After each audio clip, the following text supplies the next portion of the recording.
역사 속의 문재인 5부작의 네 번째 시간입니다. 역사 속의 문재인은 인류 역사 속에서 문재인과 같은 선택을 했던 인물들이 얼마나 불행한 결과를 초래했는지, 그것이 얼마나 어리석은 생각이었는지 역사가 이미 증명한 사례들을 알아보고 이를 현대의 반면교사 삼기 위해서 기획한 시리즈예요. 네 번째 시간은 제가 오래전에 한번 다뤘었던 주제, 바로 잉카 제국의 황제, 잉카 제국의 몰락을 초래한 제국으로서의 잉카의 마지막 황제 아타후알파입니다. 오래전 영상인데다가 노딱으로 내려간 영상이라서 지금 지식의 칼을 보고 계시는 시청자 여러분들 중에는 예전 아타후알파 영상을 보지 못하신 분들이 더 많을 거예요. 혹시 예전 아타후알파 영상을 보신 분들이라면, 또는 원래 아타후알파 스토리를 알고 계신 분들은 이 역사 속의 문재인 시리즈에 아타후알파만큼 잘 어울리는 사람도 찾기 어렵다는 것을 느끼고 계실 거예요. 예전에 제 아타후알파 영상을 보신 분들도 오늘은 새로운 이야기를 많이 듣게 되실 겁니다. 아타후알파 이야기는 사실 한 번만 설명하기에는 아까울 정도로 재미있는 스토리인데다가 오늘 영상의 초점은 지난 아타후알파 영상의 주요 주제와는 다릅니다. 물론 잉카 제국 입장에서는 이게 그렇게 재미있는 얘기는 아니겠죠. 오늘 아타후알파와 잉카 제국의 멸망이 우리에게 주는 교훈은 한 가지입니다. 돈으로 평화를 살 수는 없다. 돈으로 산 평화는 가짜 평화다. 유지되지 않는다. 지난 3부에서 다뤘던 송나라 얘기와 비슷하지만 아타후알파 이야기는 훨씬 강렬하고 또 비참해요. 잉카 제국은 세계 역사에 길이 남을 만큼 강력하고 또 부유했던 나라예요. 잉카 하면 떠오르는 것이 뭐냐? 금입니다. 잉카 제국의 병사들을 처음 본 유럽 탐험대의 기록에 금 장신구 때문에 눈이 부셨다는 표현이 있을 정도로 어마어마한 부를 누렸어요. 그 엄청난 부를 바탕으로 수만 명, 때로는 수십만 명 단위의 정규군을 운용했었고, 그 군대를 이용해서 계속 남미의 주변 국가나 부족들을 차례차례 멸망시키고 내란을 진압했습니다. 사실상 남미 대륙의 절대자로서 존재했던 말 그대로 강대국이었던 거예요. 그런 강력한 잉카 제국을 멸망시킨 것은 스페인의 탐험가 일행입니다. 단 168명의 유럽 출신 탐험가에 의해서 잉카라는 대제국은 멸망해버려요. 아타후알파 황제는 정복자들에게 금을 주면 자신을 살려주고 잉카 제국도 놔둘 것이라고 생각했습니다. 그러나 금을 받고 난 정복자들의 입장에서 생각을 해보면 자신들은 여전히 강하죠. 잉카는 자신들에 비해서 여전히 약해요. 어마어마한 황금을 받아내기는 했지만 잉카에는 더 많은 금이 있었어요. 마음만 먹으면 얼마든지 취할 수 있었습니다. 여러분들 같으면 이 상황에서 어떤 판단을 했을까요? 물어볼 필요가 없겠죠. 인류 역사에서 비슷한 상황을 마주했던 강자, 정복자들은 어떤 선택을 해왔을까요? 물어볼 필요가 없을 겁니다.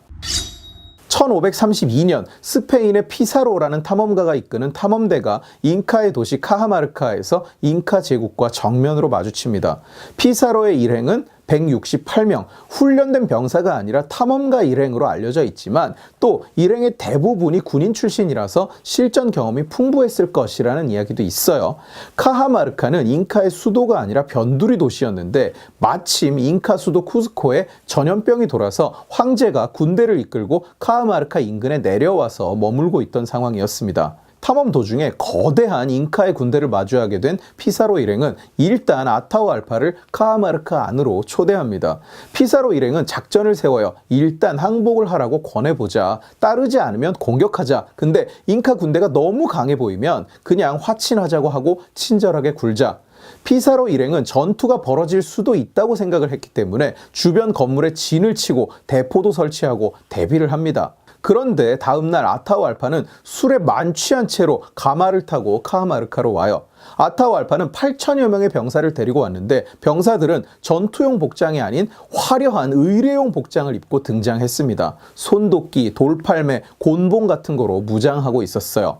아타후알파 일행이 카하마르카 광장에 도착했을 때 광장은 텅 비어 있었어요. 피사로 일행은 주변 건물 안에 진을 치고 있었으니까요. 두 세력 사이에는 굉장한 긴장감이 흘렀겠죠. 피사로가 자기 동생을 보내서 아타후알파에게 건물 안으로 들어오라고 청합니다. 그런데 아타후알파는 건물로 들어가지 않고 피사로에게 여기에 온 이래 지금까지 너희들이 가져간 것을 모두 다시 내놓아라고 요구를 합니다. 피사로의 동생은 재물을 돌려주는 대신에 가톨릭 신앙을 설파하고 그리고 가지고 있던 가톨릭 기도서를 아타후알파에게 건네요. 당시 스페인 정복자들이 상대에게 요구했던 항복 절차에는 항상 가톨릭으로의 개종이 포함되어 있었습니다. 그런데 아타우 알파는 그 기도서를 땅바닥에 던져요. 피사로의 동생이 급히 물러서고 피사로는 공격 명령을 내립니다. 그런데 피사로에게는 잉카는 상상도 못하는 비대칭 전력이 있었는데 총기, 강철 무기, 그리고 말이었어요. 대포도 4문이나 가지고 있었다고 합니다. 말이라는 짐승을 처음 보고 총기라는 것도 처음 접한 잉카 군대는 놀라서 달아나기 시작해요. 그 결과는 익히 알려진 대로입니다. 168명의 스페인 탐험대는 8,000명의 잉카 군대를 싹쓸이 해버렸어요. 2,000여 명이 목숨을 잃었고 5,000여 명이 포로로 잡혔습니다. 황제 아타우 알파도 이날 피사로에게 사로잡혀요. 스페인 측의 사망자는 단 한 명도 없었습니다. 대승을 거두고 황제까지 인질로 잡은 피사로 일행은 잉카 군대의 캠프로 들어가서 금, 은, 그리고 잉카 지역에서 많이 나던 에메랄드를 찾아다닙니다. 그걸 본 아타우 알파는 피사로에게 놀라운 제안을 해요. 83 큐빅미터, 바닥 넓이가 약 35제곱미터, 10.6평 정도 되고 높이가 2.4m인 방 하나를 황금으로 가득 채워주겠다고 제안을 한 거예요. 웃긴 것은 피사로 일행은 그 방을 금으로 채워달라고 요구한 적도 없고 방을 금으로 채워주면 아타우 알파를 풀어주겠다고 약속한 적도 없다는 겁니다. 그런데 아타우 알파는 그냥 그렇게 돈을 주면 자기를 풀어주거나 적어도 자기를 살려줄 것으로 여겼어요. 금을 충분히 얻으면 공격을 풀고 자기네 나라로 돌아갈 것이라고 착각한 겁니다. 이게 뭐죠? 3부에서 등장했었던 교과서적인 납해 걸화죠. 피사로 일행이 보는 앞에서 아타우 알파의 명을 받은 잉카 사람들이 금을 들고 들어오기 시작해요. 그리고 실제로 그 방을 금으로 가득 채워버립니다. 그리고 아타우 알파는 곧 처형돼요. 다시 한번 정복자의 입장에서 생각해 봅시다. 비교하는 것조차 의미가 없을 정도로 압도적인 전력 차이로 전투에서 승리했어요. 앞으로도 저들이랑 싸워서 질 것이라고는 상상이 안 가는 상황이죠. 우리 전력도 그대로예요. 단 한 명도 죽지 않았으니까요. 상대의 전력도 여전히 약해요. 오히려 처음 전쟁을 시작했을 때보다 더 약화됐죠. 그리고 어마어마한 상상도 할 수 없는 양의 금을 보유하고 있어요. 지금은 방 하나지만 그냥 잉카 제국 자체를 발 아래에 두면 제국의 모든 금을 다 가져가고 광산에서 계속 생산시켜서 더 가져가면 되는 상황이에요.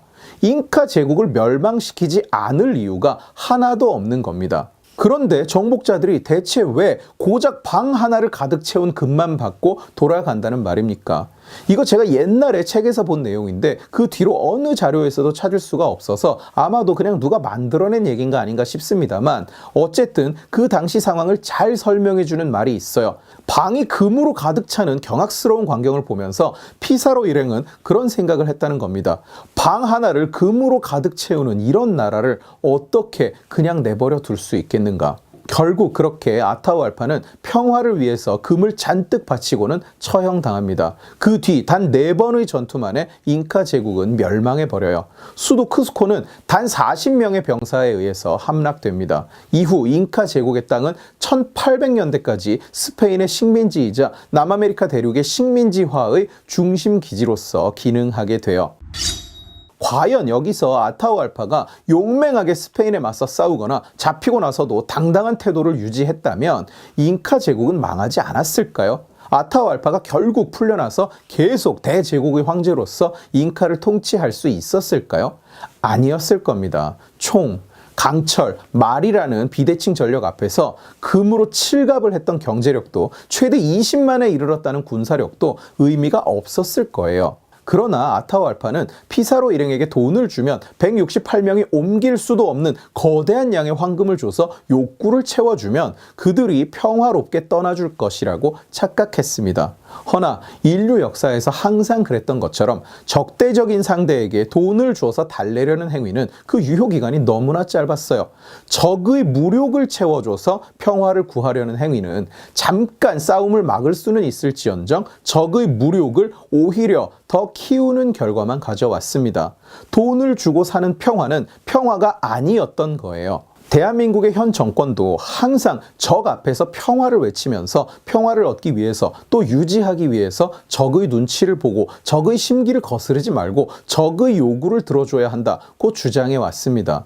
국내에서만 그렇게 주장한 게 아니라 외교 무대에서도 아무나 붙잡고 북괴에게 돈을 보내자, 물자를 보내자, 제재를 풀자는 얘기만 지난 5년간을 반복적으로 해오는 바람에 국제사회는 한국을 믿을 수 없는 나라, 자유진영에 속한 것이 확실하지 않은 나라, 누가 적이고 누가 친구인지 구분을 못하는 나라로 여기기 시작했어요. 영어를 못해서 혼자 밥 먹고 혼자 서 있었던 것이 아닙니다.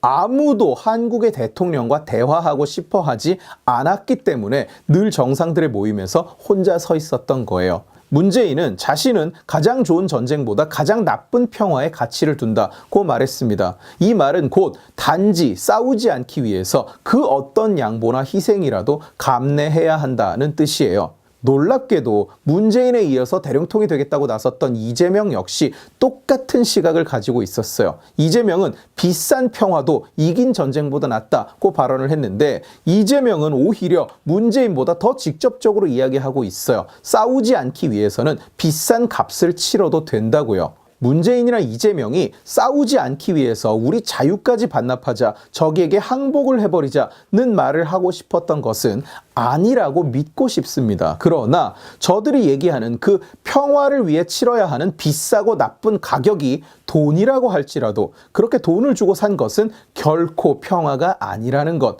실체도 없고 유지할 수도 없는 거짓말에 불과하다는 것이 잉카 제국의 비극이 또 송나라의 멸망이 우리에게 주는 교훈이에요. 적에게 돈을 주고 살 수 있는 유일한 것은 평화가 아니라 더 비참한 최후뿐입니다.